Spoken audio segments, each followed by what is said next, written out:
Welcome to this episode of the Yoga Therapy Hour podcast. Today I have Erin Byron as our guest, and she is so phenomenal, so right on target, so clear, so kind. It just goes to show that long-term yoga practice and sadhana tend to make us into people that show up differently in the world, that know who we are. And I'm not saying we're perfect, but we're working on ourselves. We're in the mud trying to find ways to be happier and healthier and more kind and more clear and speak the truth with kindness. So I loved having Erin as a guest. And we started talking about her personal journey of childhood trauma and then how that led her into her career of being a mental health care professional and a yoga therapist, a mentor to many people who are yoga therapists. But somewhere in the middle, I got curious about what she thinks about all the stuff that's going on in the yoga world right now, the yoga therapy world in the right now. There is a lot going on. If you're not familiar, we've got new organizations popping up. We've got podcasts coming out that are talking about how yoga therapy is not a thing and shouldn't be a thing. We have a lot of people that are unhappy in our community. And I wanted to ask Erin what she thought of all of this. I consider her a wise woman who's been doing this a long time. And so in the middle there, I kind of take it off the rails to try to understand her perspective on our field of yoga therapy and scope of practice. And towards the end, we get back on track with her story and her writing and these gifts that she brings to the world. So I hope you enjoy a podcast that goes from the micro to the macro and back to the micro. All right, let's go meet Erin Byron.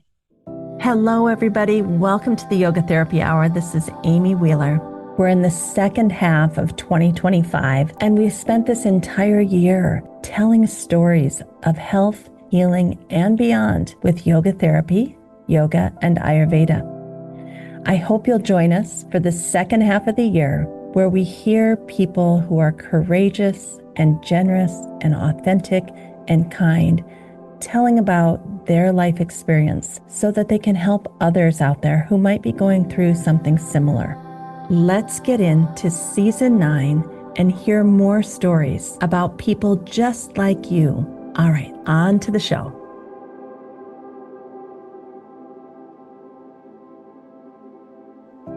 Welcome, Erin. Thank you for being with us today.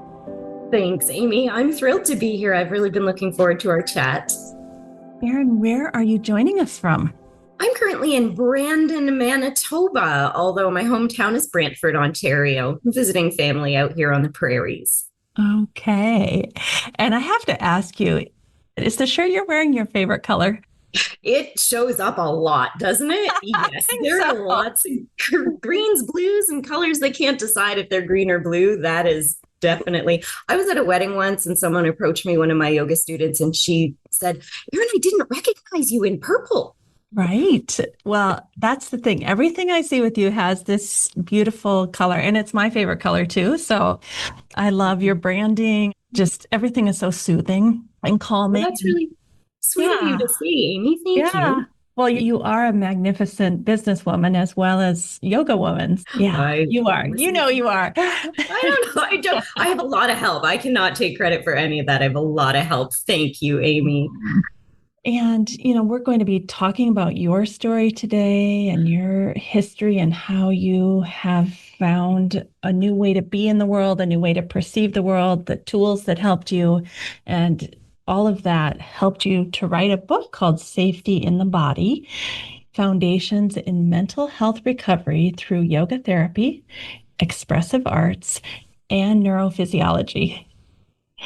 So we'll tie that in as we kind of talk about your story and all that brought you to be who you are. And I think that's one of the wonderful things I'm noticing about these interviews is that everyone we've talked to has been able to take the trauma, the difficulty, the hardship, and somehow use yoga, yoga therapy, Ayurveda to find themselves, to come home to self, to realize, oh, wow, I lost a part of myself at some point, and now they're going to reclaim it, become sovereign, and turn that into something that can help other people. So, yeah, I love it too. To hear you say that, I flashed the 90s. I started practicing yoga. Actually, I first encountered it when I was 10 years old. I didn't know that it was yoga, though. My mom had an exercise book, and our gym teacher needed us to do 5 minutes at the front of the class. And I wound up doing sunbird, all fours, sunbird, and trade sides and head to knee when I was 10. wow. And I was in my 20s, and my mom said, "Oh, yoga book," and we pieced that together after I was a yoga teacher. But when you were talking about coming home to self just a moment ago, I'd been practicing yoga maybe for only a year in Mississauga, Ontario with Jay Sharma. Credit to my very first yoga Mhm. teacher. And I would say to people, like, I want to say it has changed who I am, but it's too truthful to have changed who I am. It's taught me who I always was inside. And I was blessed to have a classical yoga teacher, someone who taught us to be introspective so that I could discover that so quickly, so early on in my practice, despite that also coinciding with the time that my post traumatic stress was peaking. Yeah, let's get into that in a moment. But Hmm. I'm just constantly putting posts out on Facebook that yoga is self awareness, self reflection, self regulation, self actualization, because people don't know that. They truly don't know that that's what yoga does for us. And I think people like you and myself and the Wise Woman Collective that has come together to have an amazing yoga therapy book club, which maybe I'll put a plug for that in the outro of this episode. I think we're all starting to push this message forward that the real work that yoga therapy, and Ayurveda can do is reorganize our inner self so that we remember who we are. Yes, that I was listening to the podcast with Michelle Fury, your podcast with Mhm. Michelle Fury recently, and how much the two of you really dove into the technology of yoga, that it is a science for existing, for living, for being who we truly are. And part of who we truly are, the koshas, the layers of our being, we're taught that our essence is bliss.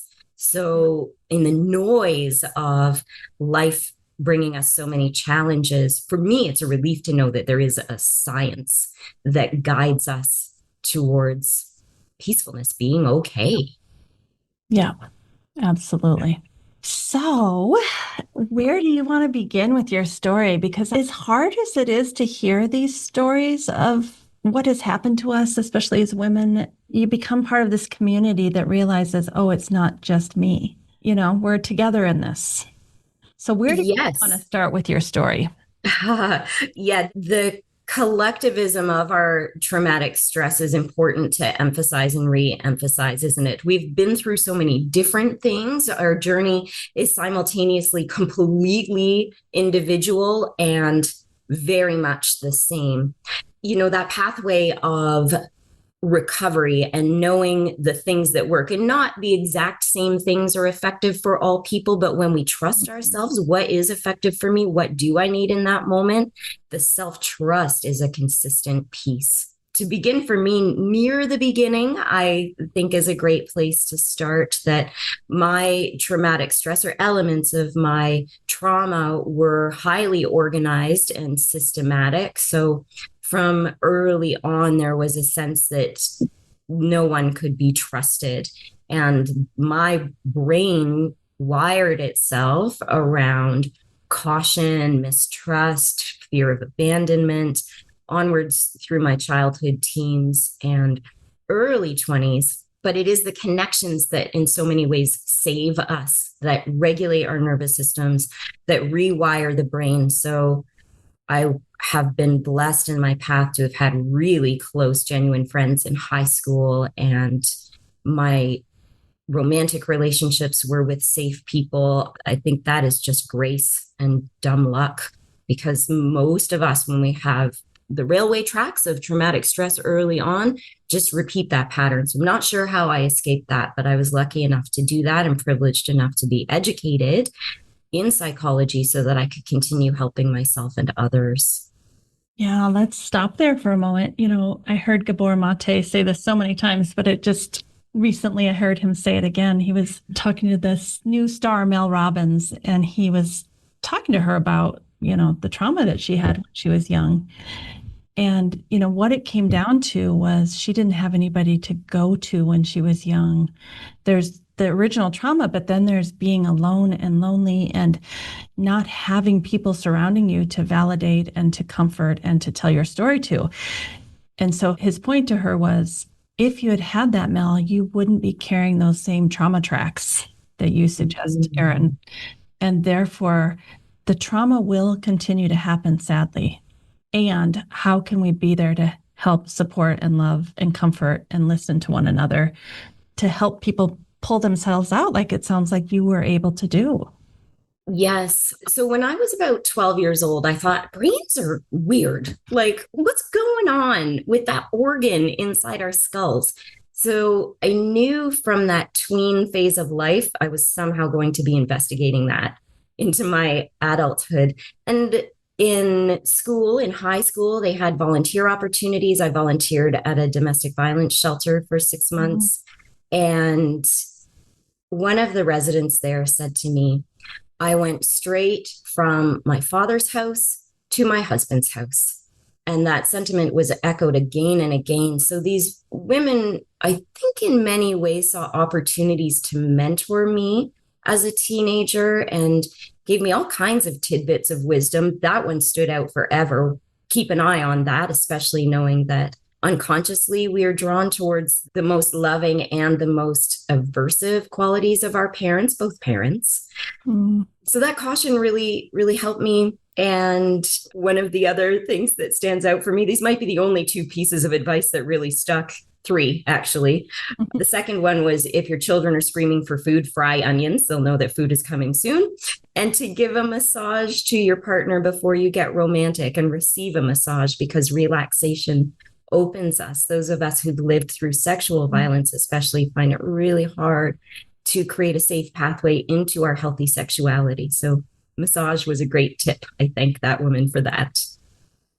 Those are three very different tips. Fry some onions, have some massage, and don't go straight from your dad's house to your husband's house. Absolutely.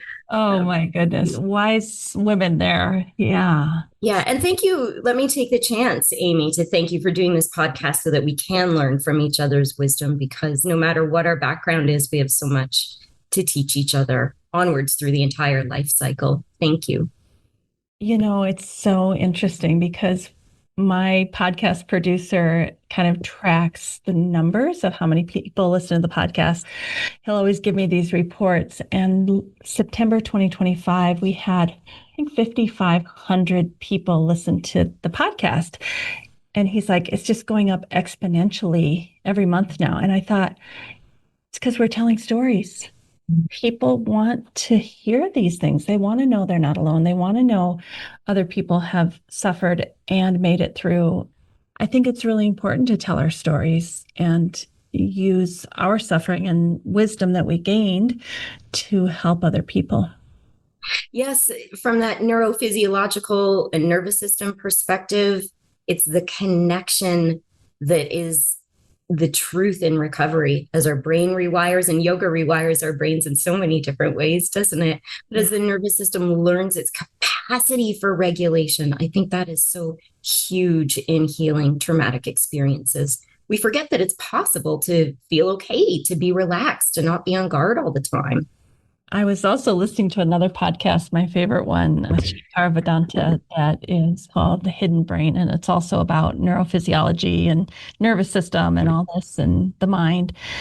And the new science of healing is all about resilience. It's about adding joy and play and expressive arts. It's about adding goodness and not so much focus on the grief and the loss and the suffering, that there's actually research kind of shifting that yes, you need to be heard and seen for your suffering, But if you really want to heal, you got to start going in the salutogenic direction as opposed to the pathogenic.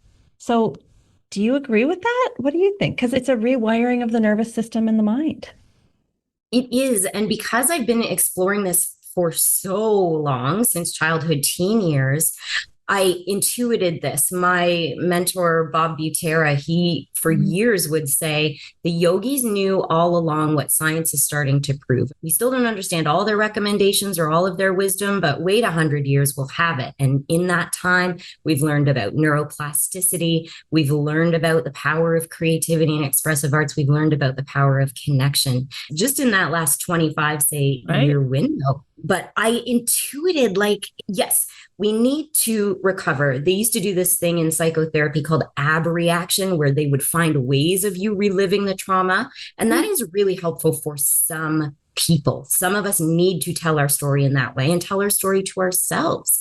However, to do the painful, grief-filled, terror-filled work in the absence of joy and playfulness and freedom and laughter and friendship only rehearses the traumatic stress. The brain and nervous system need to be exposed to the other side.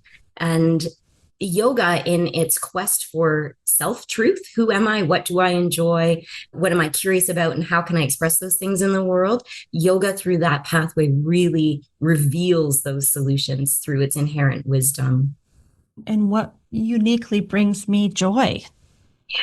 Right? I had a friend ask me to go to a bar this weekend to listen to some music. That doesn't actually bring me joy.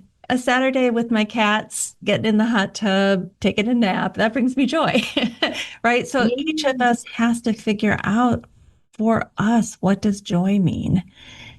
And have permission for that, even if it's against averages, even if it's not what our closest, most tight-knit friends want to be doing. The people who love us love us. If we want to have a day and open up a coloring book and each one of us take a page and do that in parallel, the people who love us will indulge us. We don't need to be saying yes to the things that not only aren't joyful, but so many of these things can steal our joy. If going to a bar, even to hear the best music, is a high risk activity for us, then the fallout from that decision lasts for days and days versus let's have a walk in the park, let's do something during the daylight hours, and then you can cuddle at home with your pets and read a book or watch your favorite movie. I think sometimes when we talk this way about adding in joy and finding your true self, there's an element of, are we spiritually bypassing the terror?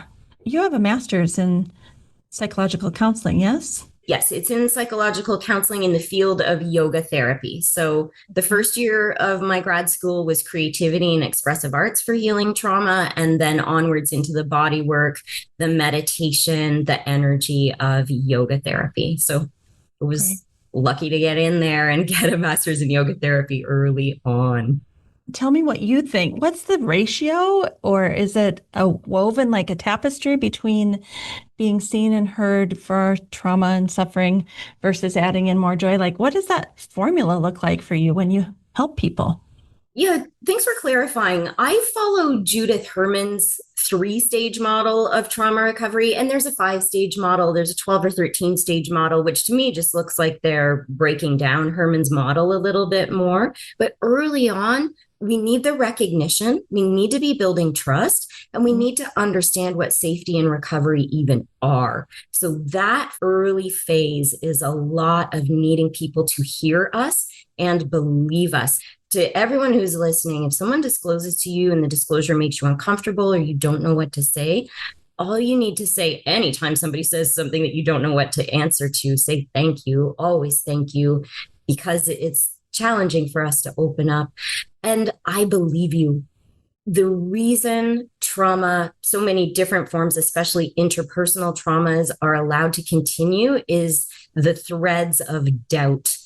It is so challenging to disclose, even to our closest friends, let alone a public disclosure. It is not done freely. And those who might say, well, it's easy to lie about it. No, the people who may possibly, rarely, almost never be making up a story are facing the same backlash as any survivor who truly went through it. I believe you is one of the most powerful things we can say to someone. So in those early stages, that's what that's about. And then that middle stage, Amy, is what we were just kind of talking about. What does bring me joy? And is that okay?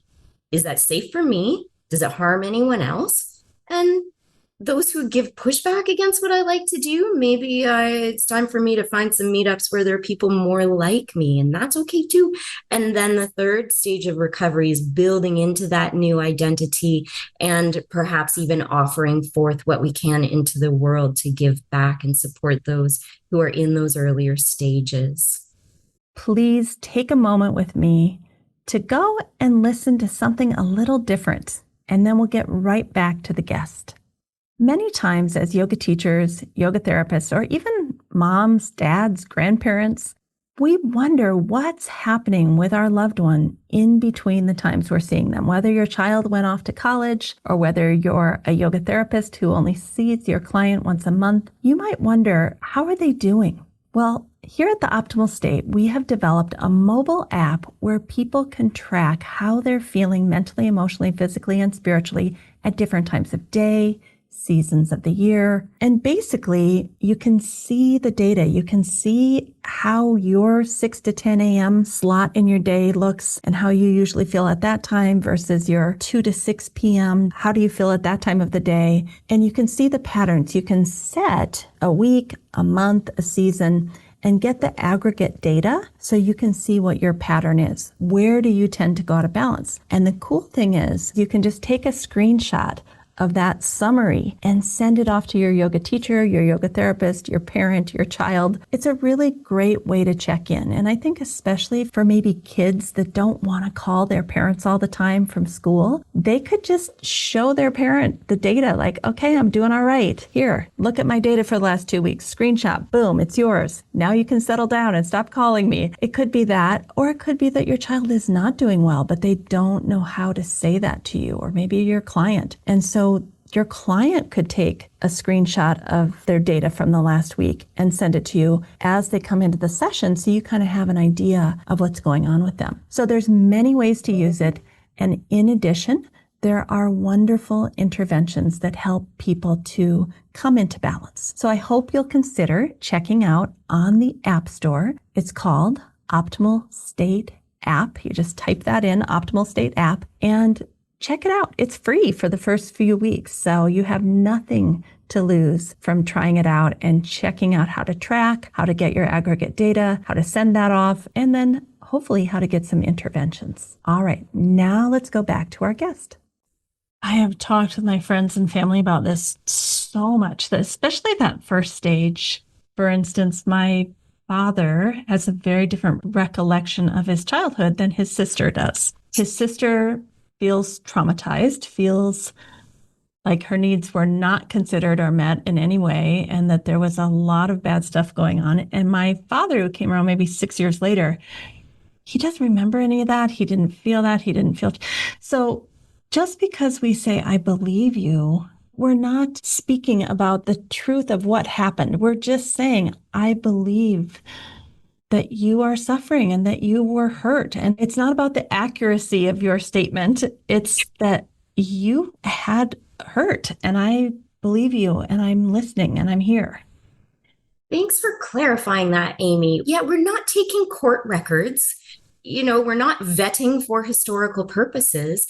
Our lived experience is real and valid. Our lived experiences laid down the pathways in our nervous systems, laid down the wiring in our brain, laid down our perspectives, our approaches, and how we went forth in the world, our decisions for friendships, romantic relationships, careers.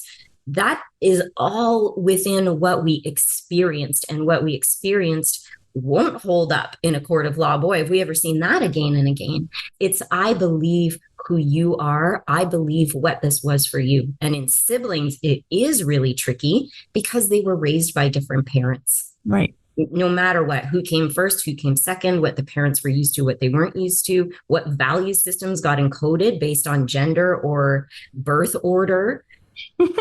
Siblings weren't raised by the same parents. I'm the youngest of 6. And Whoa. everybody says, oh, you got it so easy.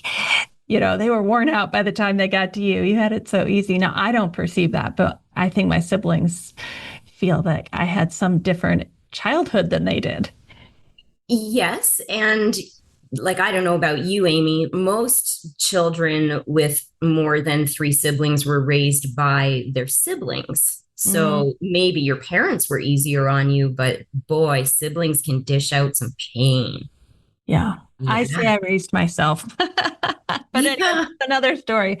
You and I did not discuss what we're going to talk about today. This is like an open slate. So anything that you're like, Amy, I don't want to go there, or let's edit that out, just tell me. But I do have a question for you because it's been so prevalent in the yoga therapy world recently. And that is, what is the role of healing our trauma with yoga therapy? I mean, your book is talking about this, right? Building safety in the body through one of the things you have on the cover is yoga therapy. For those of us who don't have a licensed healthcare practitioner license, or maybe even a master's degree or a PhD or something, what's the role of yoga therapy and how can we make sure we're not getting in over our head and out of scope of practice? I really appreciate you asking that because that is the main thing I do in my everyday clinical practice. Yes, I have one on one therapy clients, but most of my practice is doing clinical supervision with licensed healthcare practitioners, but also with coaches and certainly with yoga therapists. And scope is a big part of that, that we feel this pressure. For one thing, we love our clients. We care about their well being. We want to do a good job. We want to be excellent at what we do in whatever way that means. And that pressure will sometimes bump us up against the edges of our scope. But whatever a person's scope is, as a coach, as a massage therapist, as a yoga therapist, whatever our scope is, we have brilliant tools to support people with trauma recovery because trauma affects our entire being through the koshas, our five layers that yoga teaches us we exist upon, and through our unique personalities and needs. So if a client is seeing a person, they're seeing you for you. And the bond, that interrelationship, and what that does to the prefrontal cortex, which the enrichment, the thickening, the more complexity of connections in the prefrontal cortex of the brain, the more resilient we are against fear, the more we are able to think ahead, to feel safe interpersonally. So it doesn't matter what credentials a person has or doesn't have, cultivating that bond is one of the most important things that we can do. And then yoga gives these tools of listening to the body. What does it feel like when I do this? What if I do my mudra this way, like the book says? But what if I do it this way? What if I do it this way? What if I do it this way? What if I join my fingertips together? For the listeners, those people who are driving, I was moving my arms out to the sides and turning at my wrists, raising my arms higher or lower. When we're curious, which adaptable yoga gives us so much to be curious about, the body answers us in that curiosity. And those answers are important, even if it's just like, oh, I would rather spread my fingers wide than have them pressed together or have them in a mudra. That's good info. Why? Because of how much brain space the hands take up, and because we're learning just to listen. Thank you, body, for telling me that. Let alone the effects on the nervous system, let alone the breath work and the power to build confidence or build relaxation through how we're breathing. Yoga therapy has so many tools that other professions do not have access to. So if you're a yoga therapist, bring the yoga because nobody but you can do that. I just had this perfect example of what you're saying. And I agree with you. We need to be confident in what we bring because it's magnificent. So I work with a research team that is very much into a medical disorder that is connected to stress. And so in all of their literature, they've shown that diaphragmatic breathing really helps with this condition. But my question to them is your client or patient really able to do diaphragmatic breathing? How tight are their little intercostal muscles? So I just showed three simple seated exercises to help kind of expand the chest cavity and get into the intercostals a bit and take some deep inhalations with a little pause. And then ask them, now try diaphragmatic breathing. And they were like, whoa, that is so different. Right. So it sounds simple, but if we are experts in diaphragmatic breathing, but we can help the psychologist or the researchers or the integrative physician to understand, like, hey, just telling somebody to do diaphragmatic breathing is might not work, right? So I just think we have to have confidence in our magnificent tool basket and not think we have to do more. We don't have to be many psychotherapists or many physical therapists. We've got some great tools. Yes, and tools that they don't have, and tools taught within the context of a rich 5,000-year-old philosophy from India that is not what is being taught at the university or graduate level. Thank you for saying that about the foundations of it and how much is missing in the foundational approach to this.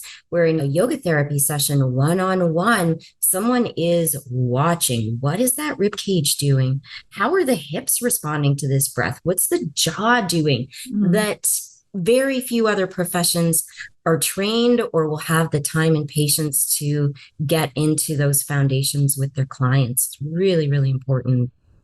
All right, I have one more hard question because it's just so related to this and it's in the ether this week. Do you think we should call ourselves yoga therapists, or do you think there'd be a better term for us? Because the confusion around we're going to provide some kind of talk therapy or psychotherapy, like it's confusing for some people. I don't personally find it confusing. There's Reiki therapists, there's massage therapists. I feel like there's art therapists, there's dance therapists. Like we can use the word, but do you think that makes it confusing? And do you think there'd be a better word for us? The confusion might not be in the language so much as in the perception. So you are making a great point there. When I'm mentoring yoga therapists who are encountering that and feeling frustrated because their clients come in and they just want to talk to a yoga person, that before they even come in for the first session, let's just give it a sentence or two. I bring you the rich tradition of yoga to support your goals and intentions for being more of who you really are. And then after a little bit of get to know ya, or how did it go from your previous session, we say, hey, that's such an interesting thing you're telling me right now. It makes me think of an asana sequence we can do that relates to that. Or let's explore that through varying the kinds of breaths you're taking while you're saying that. Or we did a visualization regarding that last week. Were you able to play with the visualization between then and now? And it brings it right back into the arena of yoga, even though there are talk components, but laying that out first and foremost so people know what they're walking into. And then they're not surprised when we take the talk into a yoga practice. I love what you're saying. And if we can do that skillfully, people get results. If, say, they were experiencing fear and we gave them a mantra with a mudra to do whenever that fear comes up, if they actually do that little mini practice, I call it a yoga snack.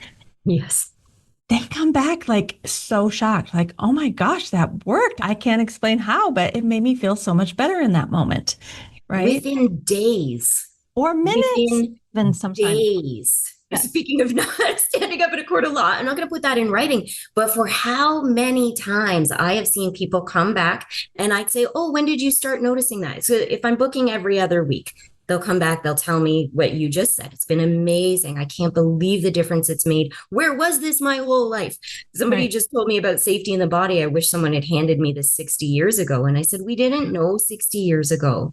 We didn't even know 20 years ago. We didn't even know 10 years ago. I mean, I think a lot of us intuited it and we're kind of figuring it out, but to have the neurophysiological research to support it, we didn't have that 10 years ago. It was not there. Now that we have the science backing us up, I love bringing the science to the clients who are a little more doubting.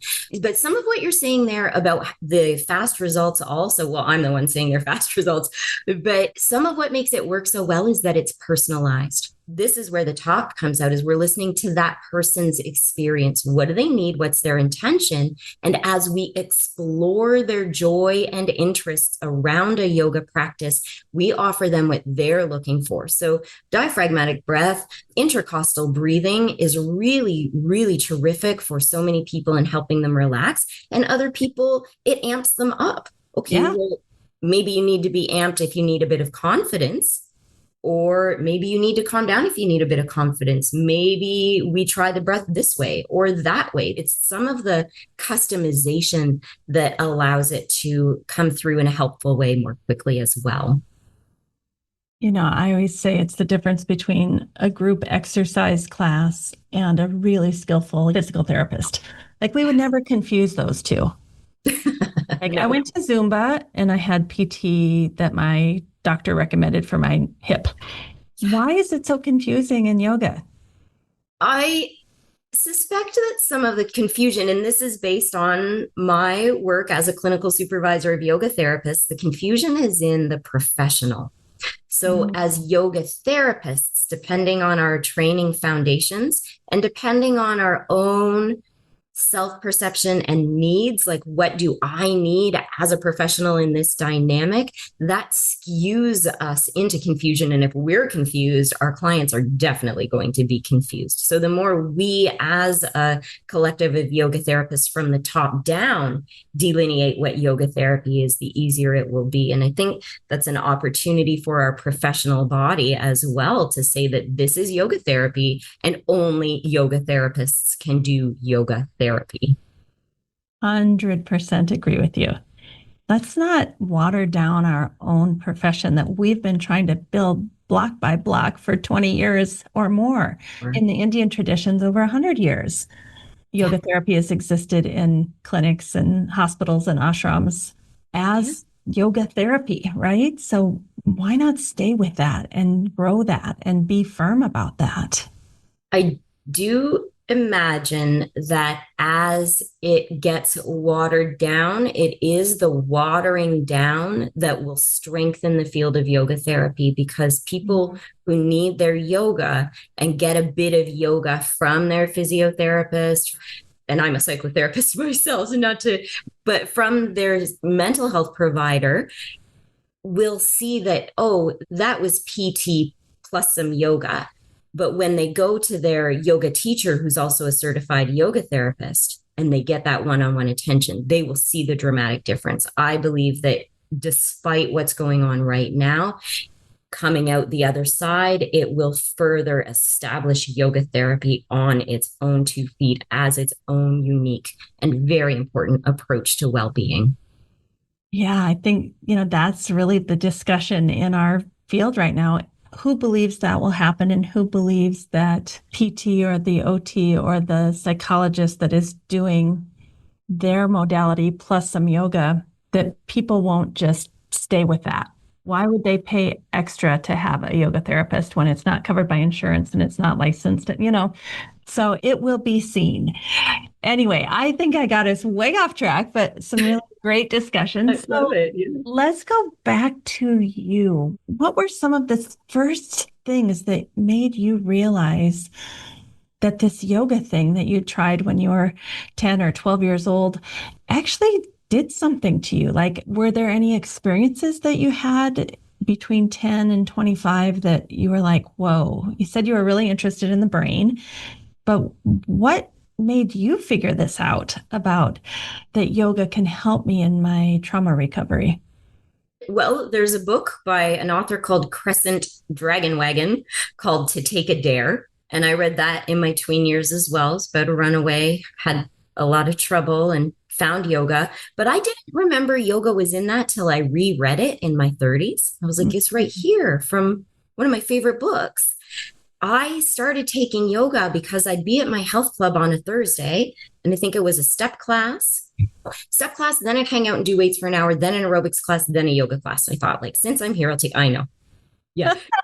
Do we all hear what's going on there? No So, comment, no comment. right, right. Did not come to me in a healthy way, but it came to me. And I would go home and I'd be like, I don't feel stressed about, I worked in a restaurant at the time. I don't feel stressed about forgetting to bring extra cheese to table 64. I don't care about that person who was rude to me, the interpersonal dynamics, even all the nightmares and trauma. I could start to sleep with the light off. And again, that happened pretty quickly. And I had the sense that it had something to do with that auto suggestion final relaxation Jay did the same. I am relaxing my toes and feet. He did the same progressive auto relaxation at the end of every single class. And then maybe after a year and a half, he would take us in this one-legged balance, Natarajasana, dancer's pose, where you're holding your foot behind you and you lean forward a little bit. And I could never do that pose. I was pretty fit, but I fell out of that pose every class for a year and a half, 3 times a week. And then Jay said, find your center. And I didn't fall out of that posture anymore for the next, 30 years or however long it was. I was then find your center, locked into my one-legged balances. I didn't know what that was. I didn't know what find your center meant, but my cells knew. My nervous system responded to it. So it's more of that idea that I'm more me. I didn't get angry at my coworkers anymore. I didn't get angry at my tables anymore. I felt like there was well-being that I had access to, that not only did I not know I didn't have access to, like I didn't think, I didn't even know it existed. These doors were opened, and that didn't happen because I was seeking anything at the time other than a certain physique. Wow. That's powerful. And that's how it happens. And that's how it happens. It's integrative. It's there already. And yoga is the technology that supports us in peeling off the layers, the kleshas, the obstacles to what is truly possible for us and who we truly are. Do you think someone has to be open to that, or could they just be completely closed and be doing their Natarajasana every day and their little auto suggestion relaxation, and then something starts to shift in them? Or do you think they have to go in being willing to be transformed? I've always been interested in transformation. So you make a point that I was primed to have that experience. I wouldn't disagree with that. If we go back to our previous conversation, like when you were talking about joy, finding your joy, if a person is approaching the yoga by following their interests, I think it will naturally happen. And we basically know from the flip side of placebo studies, if we are not open to something being effective, our inner resources will work pretty hard to make sure it doesn't work. The mind is very, very powerful. Belief is incredibly powerful. So you can be a doubter, you can be a non-believer, and it still might work. But if you're actually wanting to prove that it doesn't work, you will probably be able to do that. Yeah, I agree. And so many people that come to yoga, they're not against it. They're like, yeah, I'll give this a try. And then they have that feeling of self-connection and relaxation and self-regulation. And they're like, whoa, what is this? I'm in. Yeah, I used to joke with my yoga teacher trainees about the power of that relaxation and how much buy-in it brings us. But my joke was like, how many of you cried during your first Shavasana? That is such a common experience. And we don't know why we're crying. We're not necessarily sad about anything, but that nervous system holds on indefinitely. And when it finally has the chance to let down a little bit, sometimes laughter or yawning or terror, right, can also happen. But a lot of the time, it's just a very gentle, the eyes are leaking and it's a bit of a relief and it just feels so good. Yeah. And we also have to acknowledge that it can bring our mind and our intentions inward to what was already there, which is actually not feeling so good sometimes. And you become aware for the first time how much suffering you're actually having, which, Patanjali would say that's the best day of your life, Yoga Sutra 215. But for a lot of us, it doesn't feel that way in the moment. Yeah. Yeah. Billy Corgan would say the same thing, right? Today's the greatest day. But I would tell my new yoga students in those weekly classes, you can expect this to feel worse before it feels better. And especially in the cases of certain autoimmune conditions like rheumatoid arthritis, your yoga is going to really, really help you, but give it 3 classes, because those first 3 classes, there's going to be a rebound effect. And it's similar psychologically, but for how many students will come back and say, it made my neck and shoulders tighter. say, no, you learned that there's actually a spectrum here and you experienced relaxation, then your body went back to its pattern. But don't worry, fear not. You are doing the things that remove those patterns of unhealth and discomfort. Yeah.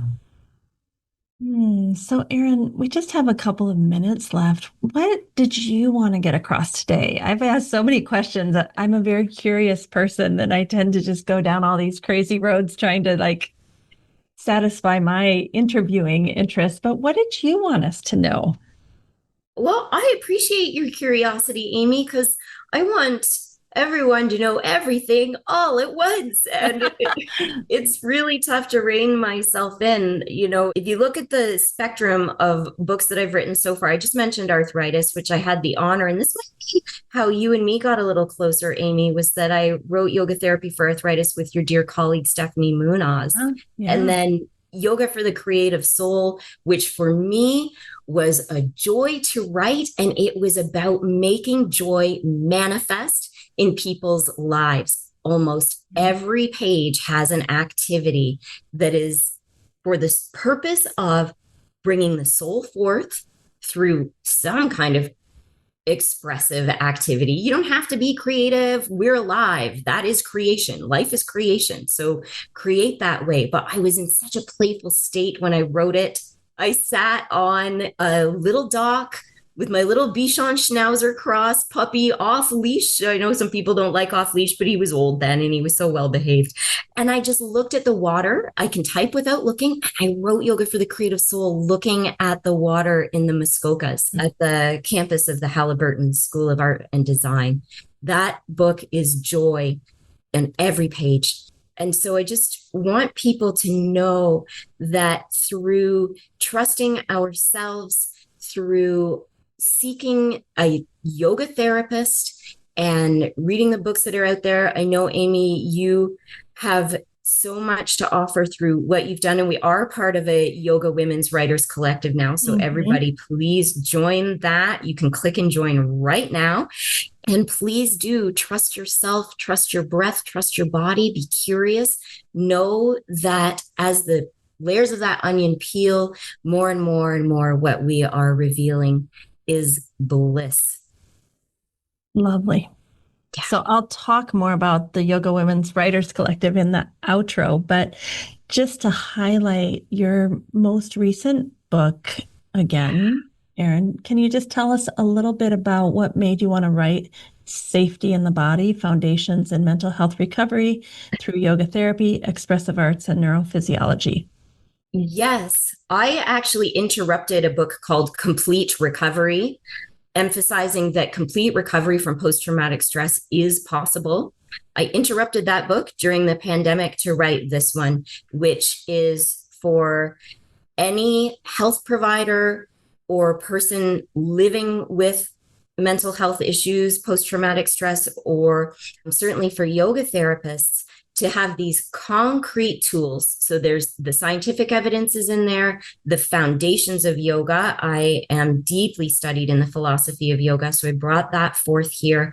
And activities, again, several activities in every chapter to make it real within each person's own life. What supports me in finding that safety in my nervous system, wiring my brain away from fear towards safety, and to know that we're not alone, right? If there's a whole book that can stand up on this, you know that you're somehow in community. I have gatherings twice a month for free for an hour that people can come to, and we'll play with the concepts in this book together. Now I'm on your website right now. It's www.erinbyron.com, ErinByron.com. Where on your site would you find those 2 gatherings per month? The easiest place to actually find the gatherings is to join the Erin Byron Book Club on Facebook, or find me on Instagram because we give little snippets there. We need to add it to the website. We'll intend to put it on the homepage. We want to make it as easy for people as possible, but it's the same link every time. It is the same link. It's been the same link for the last 5 years. And yes. Is it free? and it's free. Yeah. All right. So for now, it's going to be on the homepage, maybe by the time this is out there. But for now, if you go to IG at Erin Byron MA. That's me. And on the website, you can sign up for the newsletter because the newsletter sends out that link as well. So it'll be Okay, right there in your inbox. You can just click right on through. perfect. Thank you, Amy. I loved your curiosity and having the chance to explore these ideas with you and all your listeners. And thank you. Thank you for letting me lead us down all these roads. I've been listening to a lot of podcasts this week. I keep an eye on Facebook and what's happening with Yoga Alliance and IYT and now this new American Yoga Council. And I really love to ask leaders in the field, like, what do you think of this? And I heard a podcast yesterday, just a scathing podcast by two leaders that are no longer calling themselves yoga therapists. And I was really taken aback by it.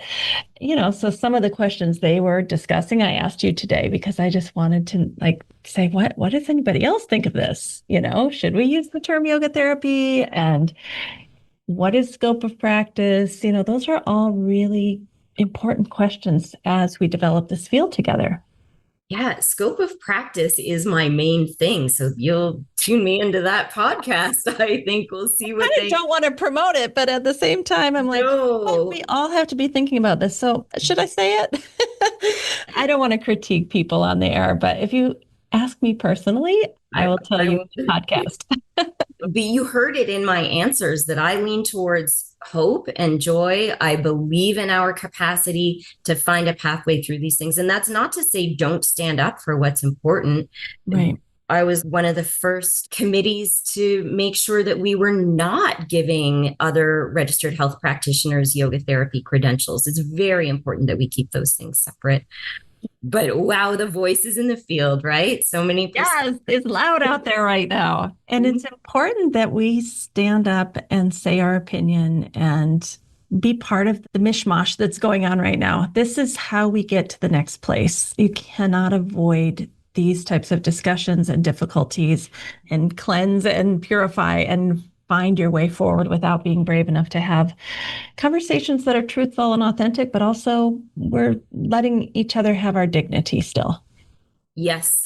Yes. There's so many examples in society right now where we have the opportunity to do that. Speaking the truth and speaking up for equality. It's a dharma, the yogis would say. It's part of our sacred duty, especially those of us with the privilege to have a voice.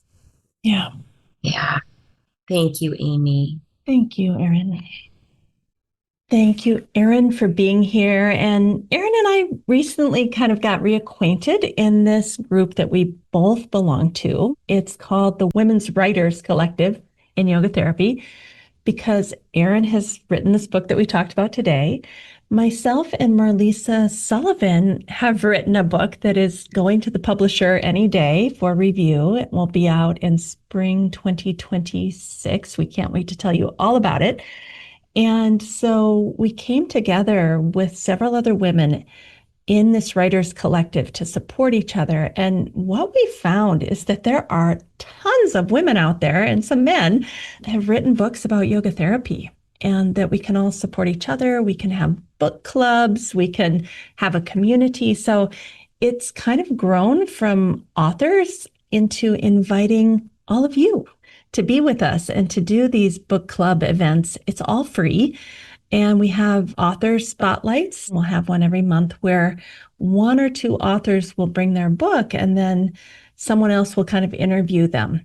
And so this Women's Writers Collective is open to everyone to come and learn and listen and be part of the community. It's free. And in November, the book chosen is Yoga Therapy Across the Cancer Care Continuum by Ann Pittman and Lee Labelle. Libel. I'm not sure how to say Lee's last name. And they'll be interviewed by Shawnee Thornton Hardy. So we would love for you to join us. I'll put this in the show notes. There's a website. You just basically go give your email and then it will send you the Zoom link and you can be part of the club. And this is going to be ongoing now. And we're very excited to bring this to our community and to offer something full of goodness to the community for free. So Thank you all for listening. We will see you next week. Have a great one. Thank you for listening to the Yoga Therapy Hour. We appreciate you as our listeners because without you, there would be no Yoga Therapy Hour. It's your comments, your calls, your emails, your texts of support and well wishes and affirmations that keeps us going. So don't feel hesitant to give us a review if you've been enjoying the podcast. Go wherever it is that you listen, find the review section, and let people know how much you love the Yoga Therapy Hour. It's a small thing that you could do for us that would help spread the word of goodness, benevolence, and help us help all the people out there to suffer less. All right, everybody, have a great week. We'll see you next week. Thank you for listening to the Yoga Therapy Hour. We wish you a wonderful week. We hope that somehow, in a small way, we've contributed to your well-being so that you can go out and share that well-being with others. That's what life is all about, bringing in the goodness through you and then shining it out to the world. We need you more than ever. So let's all get out there, do good, be good, and have a great week.